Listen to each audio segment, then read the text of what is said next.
C'est toujours un réel plaisir de vous retrouver dans le jeu, messieurs et dames. Comme nous sommes au début de l'année 2022, une belle occasion, une belle opportunité pour nous de se projeter dans l'avenir, de faire les perspectives de la nouvelle année qui vient de commencer. On ne se lassera jamais de vous souhaiter une excellente et bonne année 2022. Encore une fois, bienvenue dans ce nouvel épisode des Enjeux.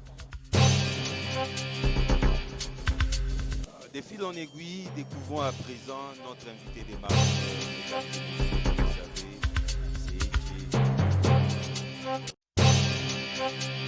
Dédé Moupassa. Dédé Moupassa est un entrepreneur économique, social et culturel de renom en République démocratique du Congo.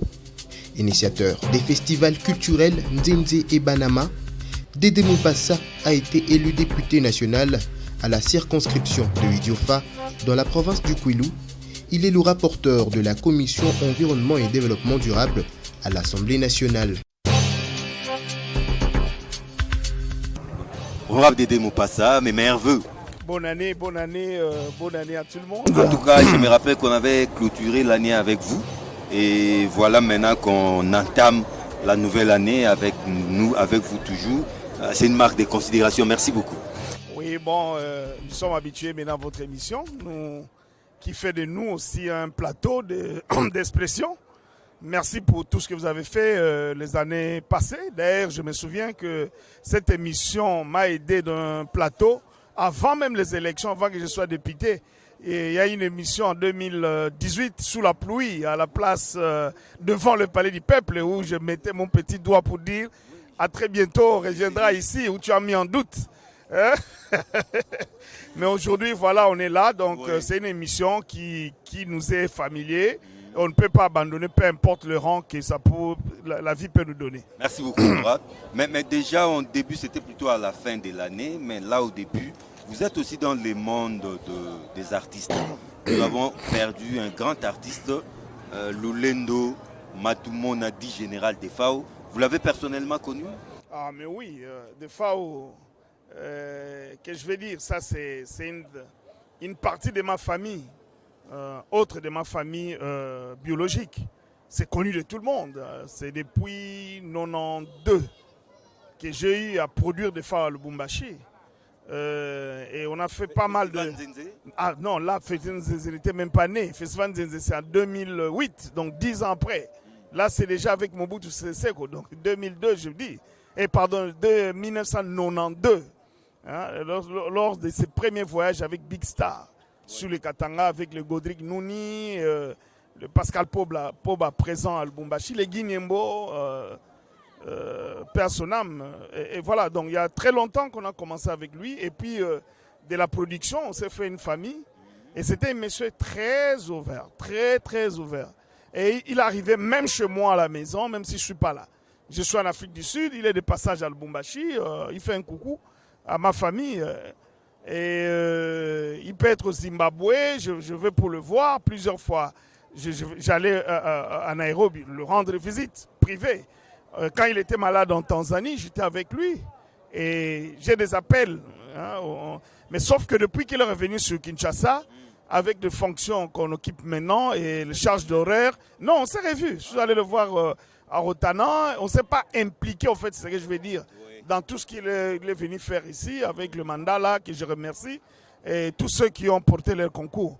Donc, la phase dernière qui l'a amené jusqu'à la mort, c'est vrai qu'on ne s'est pas impliqué, mais on est resté amis.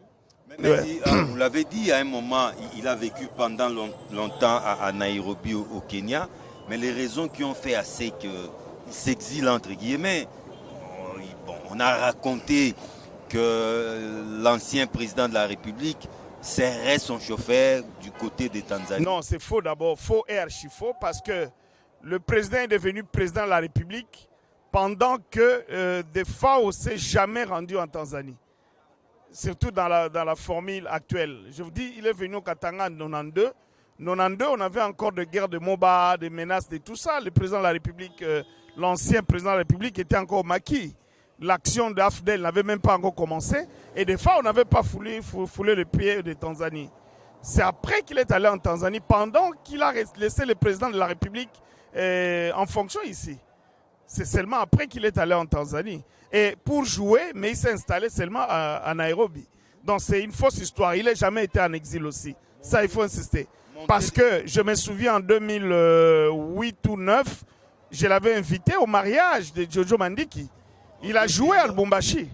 Il a joué au mariage de Jojo Mandiki. Président, il a joué, il a même passé une semaine au Parc Hôtel, 10 jours pratiquement. Il a joué au mariage et il est resté. Donc c'est moi qui étais le parrain de ce mariage-là. Et en plus, ce mariage était diffusé sur les ondes, sur la chaîne de télévision. Donc il a joué. Non, je n'ai jamais été d'accord. Oui. Bon, on ne peut pas commenter aussi sur les arguments des opposants de l'époque. Si c'était pour nuire des FAO, je ne sais pas, ou c'était pour banaliser le président de la République. Donc, mais au jour d'aujourd'hui, la vérité est là. Des FAO n'a jamais été en exil. Mais il avait choisi seulement Nairobi comme un coin qui l'a permis d'évoluer.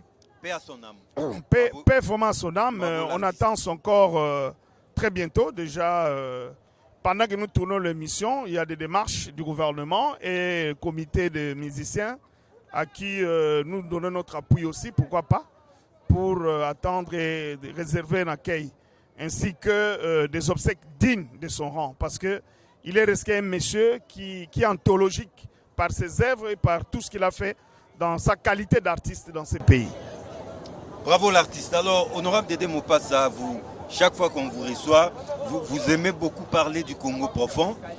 Alors, les chefs de l'État venaient d'effectuer tout récemment un périple grand kassaïen. Mais lui-même, à l'issue de ces déplacements, de ces voyages, il s'est rendu compte que le Congo profond est encore dans un état de délabrement très avancé. Son vœu est même qu'il ne revoie pas les mêmes scènes dans son prochain périple, parce qu'il vise maintenant à aller dans les grands équateurs.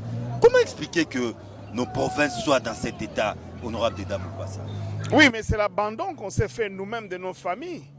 Nous-mêmes Parce que si vous devez prendre le développement individuel, personnel, familial, s'il faut dire cela, les enfants qui ont étudié au village, une fois venir à l'université, après l'université, qu'est-ce qui arrive?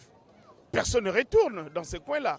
On crée une distance comme si là-bas, c'est l'enfer et il faut trouver. Et tout ça, c'est quoi? C'est une concentration du pouvoir qui agit dans des agglomérations où le pouvoir est visible. Par exemple, à Kinshasa, à Lubumbashi, dans des grands centres, je peux dire cela.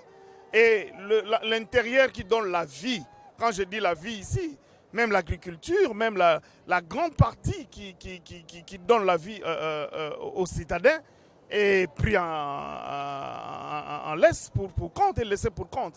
C'est ça qui justifie tout cela. Aujourd'hui, il est difficile d'envoyer un magistrat dans ces milieux-là qu'il aille là-bas. C'est des conditions dans lesquelles la gouvernance met les populations ou la vie d'une manière générale ou tout court dans ces milieux ruraux.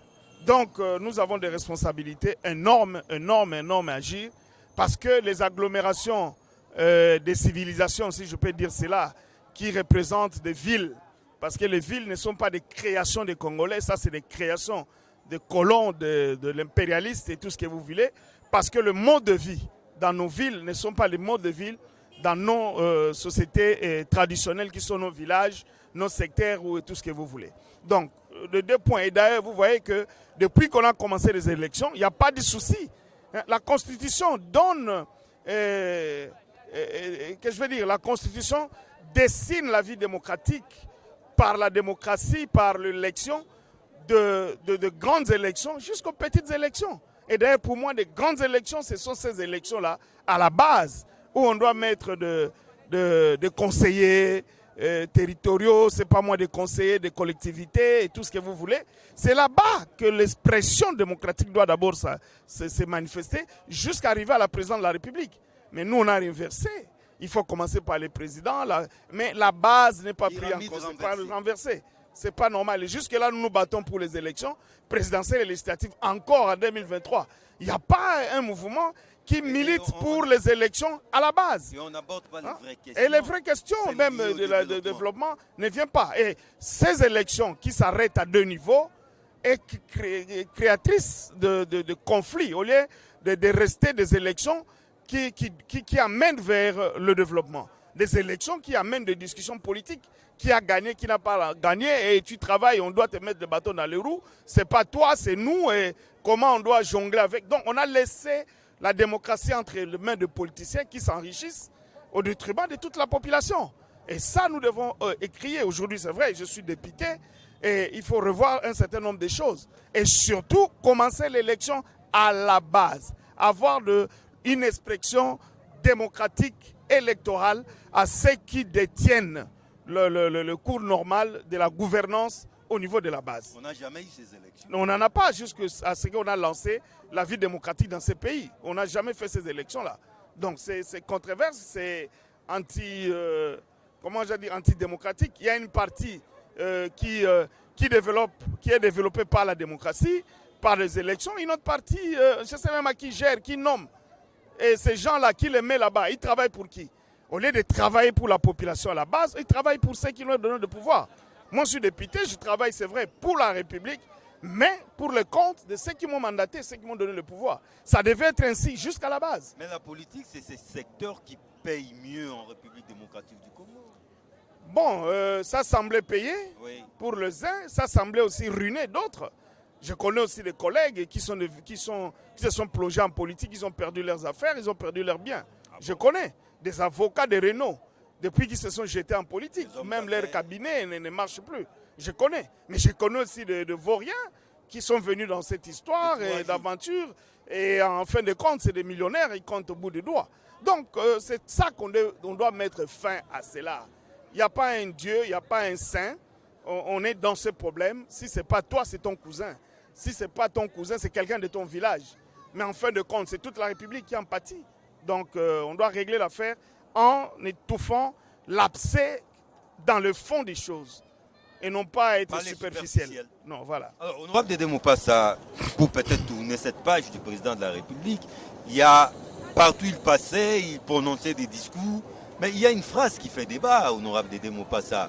Lorsque le chef de l'État dit, mais toye pour na koyibate, toye pour na robomate, et l'eau a robomezate, mboka c'est koufa. Donc on ne savait pas que le Congo était diamant, mais qu'est-ce que maintenant lui est venu faire? Il est venu l'enterrer ou comment? N'est-ce pas là un aveu d'échec? Non, mais c'est un politicien. Il a lancé ces mots, il sait pourquoi il a fait. Et ça fait débat, il sait pourquoi ça doit faire débat.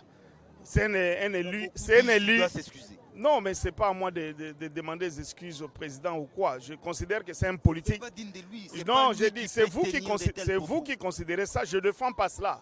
J'ai dit, il a lancé un débat. C'est un élu, le président de la République. C'est un élu. Et il y a des gens, il est l'élu et gestionnaire, garant de tout le monde. Et de ses électeurs et de ceux qui ne l'ont pas élu. Au jour d'aujourd'hui, tout le monde répond à une autorité suprême de la République, c'est lui. Et sa phrase doit créer le débat. Il y a une opposition qui existe, institutionnelle et non institutionnelle. Alors, ce genre de phrases, les gens peuvent récupérer, ainsi. Mais je ne veux pas, pour embellir ton émission, faire débat sur ça. Moi, je dis, c'est un politique qui a parlé. Chacun doit juger à sa manière. Si tu demandes mon avis, je dis, bon, c'est dans la démocratie. Lui, il a eu son point de vue en tant que chef d'État. Mais c'est vrai que quand on est dans le pot du chef de l'État, tout n'est pas bon à dire. Donc, quand on est dans la peau du chef de l'État, il y a les aspects étatiques. C'est un discours pessimiste. Il y a des aspects étatiques. Et aussi, il faut contextualiser dans quel contexte il a parlé de cela. Et ce discours vient faire quoi? Quel était le profond souci qu'il avait en disant cela?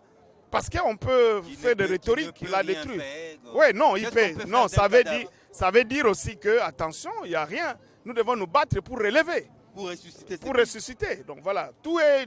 Moi, j'observe ces débats, c'est un bon. C'est dans la démocratie, et lui-même a parlé. Les uns vont à gauche, les autres appuient, et ainsi de suite. Ça fait la beauté de la démocratie, mais l'essentiel, c'est de voir les choses changer. C'est de prendre des options qui font changer la population. Les constats, nous tous, nous les savons maintenant. Même avant, pour ces pays, pour savoir qu'est-ce qui ne marchait pas dans la gouvernance, il fallait la Banque mondiale.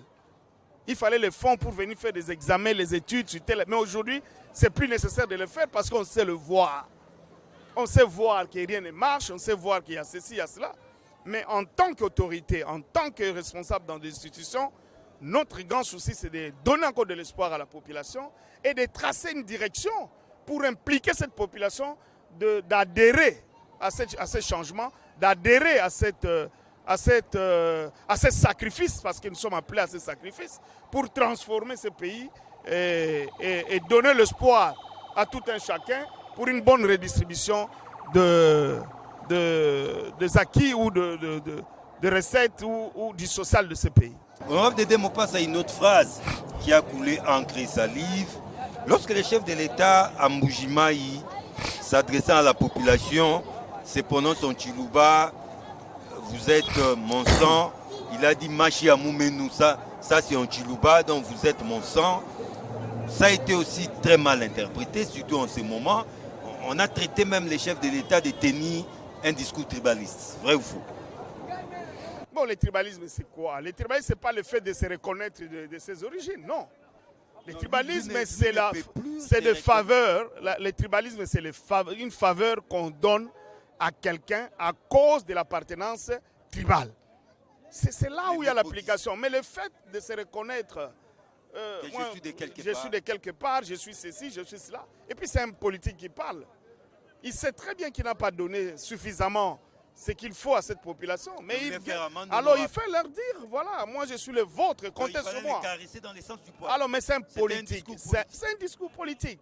C'est un discours politique parce qu'il a fait autant. Il a dit, il a donné sa vie pour les gens de l'Est. Hein? Il va donner même sa vie si la guerre ne se terminait pas. Là, il était qui? Donc, mais je pense que c'est toujours des discours politiques. Il restait la grande dimension, c'est politique, mais aussi il s'est transformé de l'homme politique à un homme d'État par le fait d'être le garant de toute la population. Et à chaque coin où il va, il doit trouver un style de parler, un style de communication qui est propre à lui. Voilà, donc c'est juste peut-être une récupération politicienne qui veut aussi amadouer et interpréter à sa manière.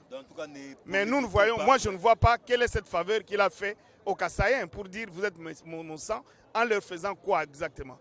Parce qu'ils sont dans le développement du Congo, dans le plan du gouvernement central, comme tout le monde. Et la souffrance qu'on a remarquée, c'est pour tout le monde. Quelle est cette faveur exceptionnelle que les Kassaïens, comme territoire, comme entité, ont reçue mieux que les autres? Non, il n'y a pas. Donc c'est un discours politique et il faut contextualiser. Et je pense qu'il est le seul à répondre à cela. Tout justement, c'est de ces voyages, de ces périples que nous l'avons su. Les présidents de la République lancent un nouveau projet. Beaucoup parlent encore d'une nouvelle promesse, comme quoi le développement de 145 territoires. Vous êtes un élu du peuple au niveau de l'Assemblée nationale. Êtes-vous au courant de ces projets? Oui. Contrairement au programme de 100 jours qui nous a surpris, les 145 territoires de développement à la base est chiffré dans le programme du gouvernement national, je veux dire, le gouvernement Sama. Et cela est repris, même dans le budget qu'on venait de voter. Le montant est vraiment destiné à cela. Et, sauf qu'il reste maintenant... bon, je passe ça en tête, mais je pense que c'est dans les 1 million ou quelque chose comme ça, par territoire. Mais le projet comme tel n'est pas encore défini parce que le gouvernement est en train de travailler sur les montants et les réalisations. Et le gouvernement vient de sortir une note, un décret, qui détermine maintenant le groupe qui seront responsabilisés dans le gouvernement, dans l'administration, sur la gestion de ces montants et des projets à la base des 145 jours. Et je pense que c'est déjà très bien qu'on puisse mettre le projecteur sur le milieu rural, qui est naturel, qui est encore original. Donc il y a beaucoup de choses qu'on doit faire là-bas, mais il faut, je tire l'attention du gouvernement, il faut que ces projets soient dans l'inspiration de cette base-là. Il ne faut pas qu'on importe le projet pour ramener à une population qui sera encore distante de ce qu'on les amène. Il faut que ça soit tiré des inspirations de chaque coin. Dans mon village, ils ont besoin de forage. Il faut faire de forage. Dans l'autre village, ils ont besoin de contrée, c'est réalité. Il faudra tenir compte des réalités de base Et non pas nous, intellectuels, nous, leaders, prenons ce que nous pensons être bien pour nous et ramenons cela au village pour être l'apanage du village. Tout ce que nous voyons ici n'est pas nécessaire. C'est important pour eux, mais dans la logique chronologique, peut-être pas ça qui vient en avant-plan. Donc, les questions de la santé doivent être prises en charge, les problèmes de l'enseignement, le route des dessertes agricoles. Surtout. Moi, je suis un élu de l'intérieur, je vous dis. Tout ce qu'on me demande là-bas, d'abord, papa, bongi, c'est la biso balabala. Ata Bogosa, le reste était sur bongi, balabala, commerçant, Koti. Nous pourrons alors vendre notre maïs, notre arachide, notre ceci, notre cela. Voilà, sans problème. Alors, le route des dessertes agricoles, ça, il faut que ça soit entretenu, techniquement parlant, dans une stratégie permanente. Et non pas on arrange aujourd'hui, la saison pluvieuse arrive, tout ce qu'on a travaillé est parti et on abandonne le paiement des cantonniers. Et les cantonniers qui ne sont pas formés, il n'y a pas de matériel, il n'y a pas un appui du gouvernement central parce que tout vient du gouvernement central. Il faut qu'on responsabilise à la base ce genre de travaux et l'office des routes ou l'office de développement rural à la base qui s'occupe des routes, qui s'installe partout dans des secteurs qu'on trouve des responsables. Il y a des agglomérations qui émergent aujourd'hui, mais il n'y a pas de voirie. Pour cela, parce que la voirie qu'on a aujourd'hui, ils ne travaillent l'OVD, ils ne travaillent que dans des cités, dans des villes. Dans des cités émergentes, ils ne sont pas là. Et on a des cas, par exemple, d'aménagement du territoire, dans des villages qui se regroupent. On n'a pas un plan de ces villes ou de ces cités. Ils bricolent la construction et à la fin, il y a des érosions. Hein? Donc, moi, je pense que l'État doit faire son travail en s'impliquant et en s'implantant partout pour que l'autorité de l'État soit ressentie et que l'État puisse prendre ses responsabilités. Au Dédé Mopassa, nous avons connu 100 jours. Vous l'avez dit, ce n'était même pas passé au niveau de l'Assemblée nationale. 100 jours, Djilé-Gelou, Kinshasa, 0 trou. Mais les résultats de tous ces projets laissent à désirer. Il y a beaucoup de débâcles dans tout ça. Mais comment faire maintenant cette fois-ci? Quelles sont les mesures d'accompagnement, ou d'encadrement pour que cette fois-ci, ces beaux plans, ces plans géniaux de développement des 145 territoires ne soient pas un échec? Oui, mais le président de la République, en faisant les 100 jours, c'est qu'il n'avait pas confiance à son Parlement du départ. Parce que dans le mariage FCC Cash, ne sentant pas qu'il a la majorité, bon, il a institué parce que la volonté était d'agir et d'aller plus loin que cela. Mais au jour d'aujourd'hui, qu'il a sa majorité au Parlement, moi je pense qu'il doit refaire confiance à ce Parlement et pour permettre que le contrôle puisse être effectué auprès de tous ces projets, il faut que ça passe par le gouvernement. Le Conseil, c'est vrai, il doit accompagner le chef de l'État, il doit appuyer le chef de l'État à voir comment le gouvernement fonctionne et non pas prendre la place du gouvernement. On ne peut pas avoir deux gouvernements dans un pays. Mais la volonté du chef est manifeste. Mais alors, au-delà de la volonté, il faut que les règles de jeu soient respectées, c'est-à-dire la Constitution et tout ce qui est prévu, les règlements de la République, pour voir clair. Et on sait au moins qui a fait quoi et à quel moment il a fait et comment les sanctionner. Parce que toute la loi prévoit tous ces mécanismes-là. La loi prévoit tous ces mécanismes, mais honorable Dédé Mopassa, 2022, nous venons de l'entamer. On peut quand même faire des perspectives. Hein? On ne va pas toujours revenir sur le passé. Beaucoup de voix se lèvent déjà pour dire que les résultats se font attendre. L'équipe Sama Lukonde, le gouvernement des Warriors, n'est pas toujours à la hauteur des enjeux, n'est pas toujours à la hauteur des défis et qu'il serait peut-être temps de penser à un remaniement. Bon, chacun a sa vision, chacun voit les choses à sa manière. Surtout ceux qui veulent voir les autres tomber pour remplacer. Au-dessus des lois surtout ça, parce que Ilunga Kamba, c'est un chevronné. Hein? Il est parti. Alors, Sama est arrivé avec tout l'espoir possible. Warrior. Bon, moi, je pense qu'il y a encore de la place. Le problème n'est pas à ce niveau-là, à mon avis. Ils sont entrés il y a 6 mois. Et dans les 6 mois, qu'est-ce qu'ils n'ont pas pu faire? Ils ont mis en place le mécanisme d'abord contre la corruption. Ils ont mis en place un certain nombre d'une administration qui doit regarder vers l'avantage d'État. Ils devaient d'abord se partager. Est-ce que vous savez que même l'ordonnance qui donne les statuts ou le pouvoir à chacun de son option, qu'est-ce que j'ai dit, de sa gouvernance n'est pas encore signée. 6 mois après, on n'a pas encore cette ordonnance. Le ministre X fait quoi exactement? Il travaille avec les attributions de l'ancienne ordonnance. Par contre, il y a aussi des ministères nouvellement créés. Il y a des ministères qu'on a dissociés ou qu'on a regroupés. Cette ordonnance est très capitale parce que c'est ça qui définit les job descriptifs. Pour dire, voilà, de la description de tel ministère commence à ceci, vos attributions c'est ceci ou cela. Mais ce n'est pas défini jusque-là. On travaille sur l'ancienne ordonnance. Ça aussi, c'est un élément qui bloque des capacités qui peut donner cela. Donc, moi, je préfère que cette ordonnance soit signée, qu'on attribue à chacun ce qu'il doit faire. Continuer à naviguer. Non, qu'on donne à chacun ce qu'il doit faire et que maintenant, là, avec la mobilisation des recettes qui est clairement définie au jour d'aujourd'hui, avec l'engouement qui s'est pris dans la mobilisation, je vais dire, et le contrôle, avec les recettes disponibles et prévisibles, je pense que c'est maintenant qu'on peut les juger. Mais s'il y a de recadrement à faire à gauche, à droite, je pense que c'est toujours la bienvenue. Parce que c'est aussi un gouvernement, c'est la confiance du peuple aussi. Un réaménagement technique, ça vaut la peine, selon que la volonté du Premier ministre est exprimée. Et pourquoi pas celui du président de la République, surtout lui, qui a la vision globale de la République. Alors, honorable Dédé Mopassa, quels sont d'après vous les grands rendez-vous de la nouvelle année que nous venons d'entamer? Bon, le grand rendez-vous, c'est le préparatif électoral parce que 2022, c'est le préparatif des élections pour 2023. J'ai fait un petit commentaire avec vos amis de la presse écrite, mais ça a tourné, vous ne pouvez pas imaginer le débat, ça a suscité dans le réseau, où on a insulté mes parents, on a insulté tout le monde, ou bien de revenir sur un débat républicain et tout cela. Alors, le journaliste a dû mettre un titre qui n'était pas nécessairement ce que je dis dans mon contenu, mais bon, j'ai laissé le débat se faire, oui, libre à eux, mais bon, j'ai regretté seulement que ça a dévié vers les insultes. Bon, s'il y a un débat des insultes, on peut le faire, tout le monde s'est insulté aussi.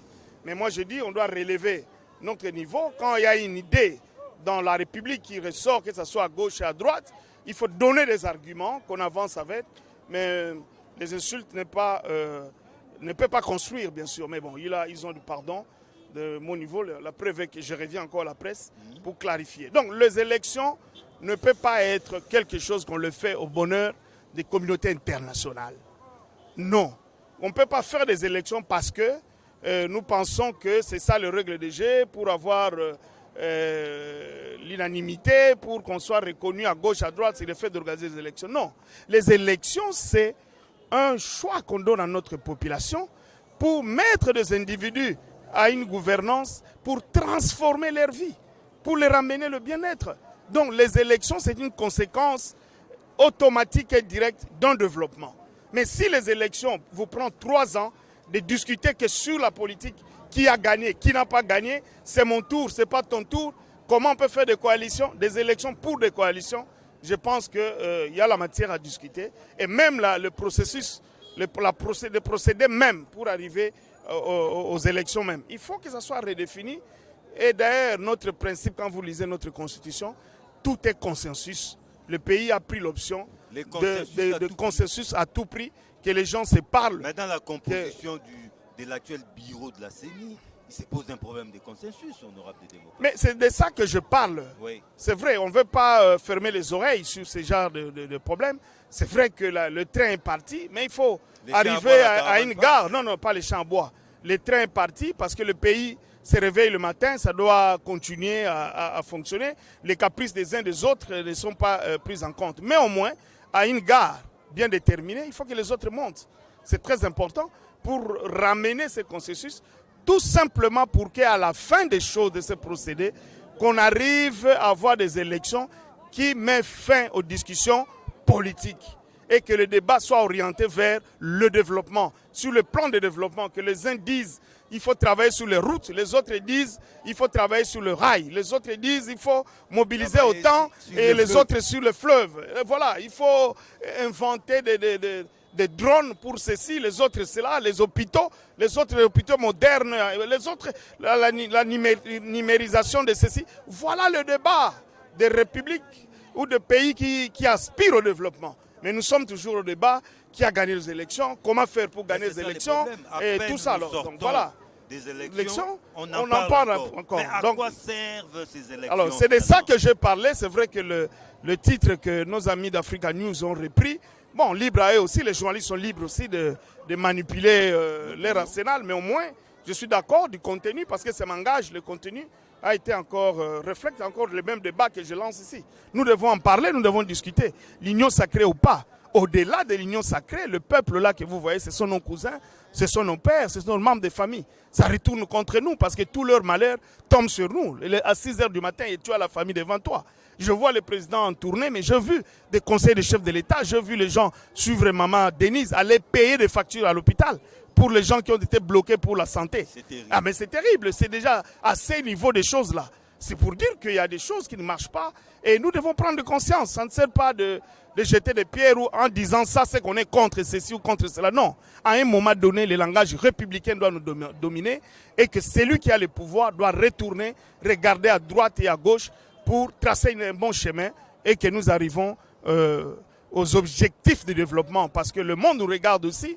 Hein, nous avons pris des engagements en 2030, il y a des engagements de 2050. On ne va pas arriver rien que pour les questions des élections. Et alors ces élections, que faites-vous des élections des villages, des territoires, des administrations, des collectivités? Parce qu'ils sont aussi appelés à avoir aussi des élections. Qu'en dites-nous de ces élections-là? Donc voilà, c'est tous ces débats que les politiques, les hommes scientifiques, les journalistes, je veux que ça redémarre pour que la conscience puisse animer les décideurs à tous les niveaux pour voir comment on peut orienter maintenant les choses. C'est notre pays à nous. Nous pouvons mettre fin à notre avenir. Nous-mêmes, nous pouvons aussi l'orienter et apporter le bonheur selon que nous décidons nous-mêmes. Voilà. Vous l'avez dit, les grands rendez-vous, c'est cap vers les élections. Et certainement, bien que vous ne l'avez pas dit, en tant que de l'Union sacrée, l'enjeu, c'est la réélection de Félix-Antoine Tshisekedi. Non, c'est la loi qui lui dit qu'il a la possibilité, parce que on l'a dit, mais lui-même ne l'a pas encore dit. Ou alors, non, il peut le dire, ça c'est l'expression politique. Mais on attendra les moments venus. Qu'est-ce qui sera dit? Il aura, et lui et vous de l'Union sacrée, quel discours en 2023? Mais le discours... Le bilan est plus que mitigé. Moi, je pense qu'il faut d'abord justifier ces mandats. Ah bon? On a un mandat, il faut travailler. Il y a encore 2 ans qui restent. J'ai vu les remontadas. Vous connaissez les remontadas? Barcelone contre, c'est pas moi, contre Bayern, Paris Saint-Germain. 5-2 et au retour 6-1. Et il restait combien de minutes?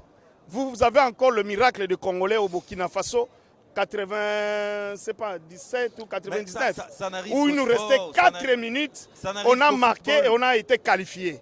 Alors, le football est comparatif à la vie de la gouvernance. 11 joueurs contre 22 qui sont des adversaires dans un terrain, mais ils donnent la joie à tout un peuple. Ils ramènent la redistribution de tout. Quand on ramène la coupe ici, tout le monde est content. Je vous dis, par rapport à la gouvernance, on peut faire du fonctionnalisme, à faire une étude comparative avec le fonctionnement du football, avec un entraîneur qui ne joue pas, hein, mais il y a des athlètes qui jouent, un capitaine, un gardien de but et un arbitre qui juge, ainsi de suite. Pourquoi pas à la dernière minute, on peut prendre la décision? Cette visite du chef de l'État, à mon avis, il le savait tout ce temps. Vous n'allez pas dire que le chef ne savait pas qu'il n'y a pas une bonne route, il ne savait pas. Non, s'il ne le savait pas, il savait qui avait quoi. Ce n'est pas le premier passage. Non, ce n'est pas le premier passage. Il le savait, mais il voulait voir de ses yeux. Il devait voir de ses yeux et prendre l'engagement avec la population. Ça, c'est aussi très important parce que la population l'exige tout le temps. Dans le rapport parlementaire, pour dire que cela, tout ça est repris. Je peux te montrer mes rapports parlementaires les 2-3 fois que je me suis rendu chez moi. Les problèmes de route est repris, les problèmes de la santé est repris, les problèmes de santé, c'est connu. J'ai tout ça dans l'institution. Et on a fait une synthèse qu'on a envoyée au gouvernement et le président de la République a une copie. S'il voyage aujourd'hui sur le Bandundu, il va consulter ces éléments-là, il verra que tout est connu d'avance. Mais en politique, dans la gouvernance, à son niveau du chef de l'État, il était nécessaire d'aller voir ça de lui-même et de donner encore de l'énergie à la population qu'il est là, qu'il a le pouvoir. Et qu'avec ce pouvoir, il y a une façon de faire, on peut s'engager à transformer cela. Donc, et c'est comme ça que... bon, moi, je ne vais pas dans ce langage que je t'ai dit, que c'est un langage politique, c'est un homme politique qui a parlé. Pour moi, c'est la rencontre d'un président de la République avec son peuple qui lui a parlé. J'ai vu les gens avec leurs inquiétudes. Ça, il faut saluer au moins. Saluer. Parce qu'à ce moment-là, on va juger le président dans l'exécution de son mandat qui reste. 2023, ça, c'est des projections. Qui te dit que toi, tu ne seras pas candidat? Nous ne sommes pas encore à ce niveau-là. Mais chacun peut s'exprimer. Mais la loi l'autorise de se représenter. Ça, c'est important. Mais est-ce qu'il va se représenter comme famille politique qui va lui redonner mandat ou c'est lui qui va représenter parce qu'il est chef de file d'un groupe? À mon avis, ce n'est pas encore le moment. Mais chaque groupe peut porter encore son énergie, sa confiance autour de sa personne pour mieux faire dans les jours à venir. Pourquoi pas?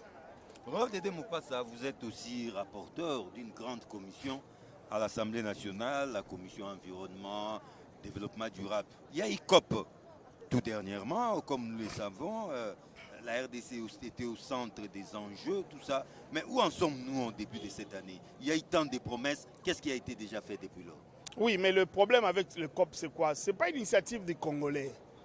C'est les pollueurs, les gens qui ont détruit la nature par le fait des gaz à effet de serre, par le fait de construction de véhicules, de leur usine, de mauvaise utilisation de la nature. Ils ont pollué la nature. Et la nature fonctionne en symbiose avec la forêt. La nature s'est vengée. Tout ce que la forêt dégage, tout ce que les eaux conservent, contribue maintenant à atténuer tous ces effets de leurs usines et tout ce que vous voulez. Et le Congo reste un centre qui garde et les eaux et les forêts. Donc la réponse pour tous ces problèmes qui se posent aujourd'hui, c'est le Congo. Alors mais comment mettre la musique, c'est là. Et c'est comme ça que COP existe.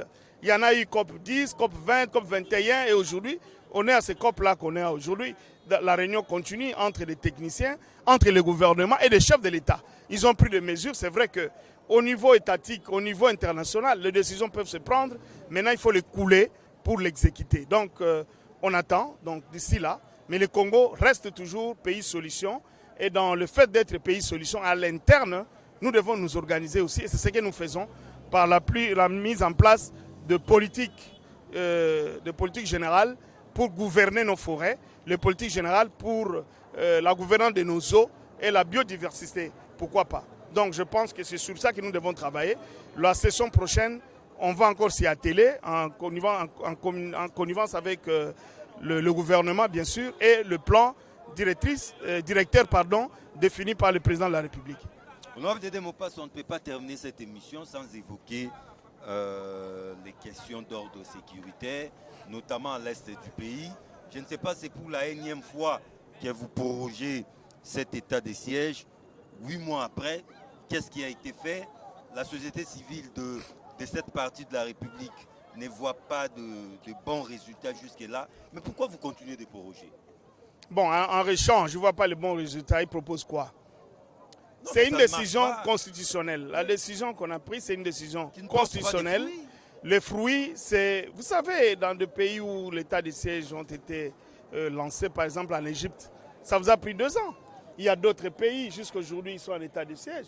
Ce que nous faisons aujourd'hui, c'est pour la première fois qu'on prend ce genre de mesures pendant qu'on a eu assez de problèmes dans ces pays. Mais c'est la première fois qu'on a pris ces mesures. Il faut aller doucement. Doucement, stratégiquement, et c'est une question hautement sécuritaire que n'importe qui n'a pas la parole. Il faut laisser aussi aux techniciens, l'armée et les institutions vouées à cette charge faire son travail. Quant à la population, c'est d'accompagner les autorités mises en place dans les décisions qu'ils sont en train de prendre. Alors la société civile, je ne le condamne pas, ils sont appelés à dénoncer, mais ils doivent faire confiance à leurs institutions pour voir les choses bien se faire. Donc, parce que sur le terrain, c'est vrai qu'il y a des tueries qui ne vont pas se terminer un jour, mais il y a des avancées. Il y a aussi des campements, des groupes de rebelles qui sont détruits. Donc, il y a aussi des avancées. Donc, moi, je pense qu'il faut donner encore un peu de temps et on évolue avec. C'est une stratégie gouvernementale, institutionnelle pour mettre fin à la guerre. Donc, et surtout, des prorogations. Aussi longtemps que la guerre va continuer, les menaces vont continuer, je pense que c'est des stratégies qui existent constitutionnellement et qu'il faut mettre en application. Alors, honorable Dédé Mopassa, c'est vraiment les débuts de l'année 2022. Nous voulons que cette année soit porteuse d'espoir. Qu'est-ce que vous pouvez dire aux nombreux Congolais qui nous suivent en ce moment? Ça sera votre conclusion. Oui, on a eu beaucoup de temps dans les débats. On doit cesser avec les débats. Orientons le débat vers autre chose, en nous faisant confiance mutuellement. Pour la question de la guerre. Il n'y a pas une équipe qui sera gagnante pour avoir gagné la guerre et l'autre va perdre. Non. Quand nous gagnons, c'est tout le Congo qui va gagner. Parce que la guerre de l'Est empêche le développement à l'Ouest. Vous l'avez remarqué. Tout le budget, on veut bien augmenter dans l'armée au lieu de mettre beaucoup de budget dans l'agriculture. Donc voilà, nous, ça nous intéresse comme Congolais, comme nation, de mettre fin à la guerre. Donc il n'y aura pas un gagnant, il n'y a pas deux camps pour la lutte contre la guerre. La lutte contre la corruption, il n'y a pas un camp de gagnants et un camp de perdants. Nous devons nous mettre ensemble, l'opposition majorité, pour cette question-là. On doit regarder dans le même sens. Le tribalisme, c'est des mots qu'on doit vraiment bannir, le favoritisme. Nous devons bannir ces mots-là.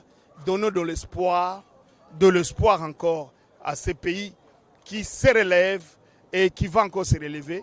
Alors, le dialogue doit être permanent.